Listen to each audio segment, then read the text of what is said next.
नालेवार सहाफ़ी तज़किरानिगार अली काज़ी चयो आहे त तब्दीलीअ लाइ मुहज़्ज़ब तरीक़ो वोटिंग आहे, जंहिंमें नौजवान मुख्य किरदार अदा करे सघनि था।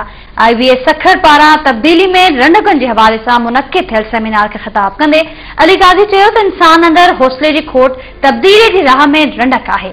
अली काज़ी वधीक चयो त तब्दीलीअ लाइ नौजवान मुख्य किरदार अदा करे सघनि था, तंहिं करे नौजवान पंहिंजा वोट दाख़िल कराइनि ऐं पंहिंजनि लाइक़नि अंदरि उन सिलसिले में प्रचार कनि। अली काज़ी जो चवणु हो त तब्दीलीअ जो मुहज़्ज़ब तरीक़ो वोटिंग आहे ऐं नौजवान न रुगो वोट दाख़िल कराइनि पर अहिड़ी तब्दीलीअ जे हक़ में पंहिंजो वोट इस्तेमाल बि कनि।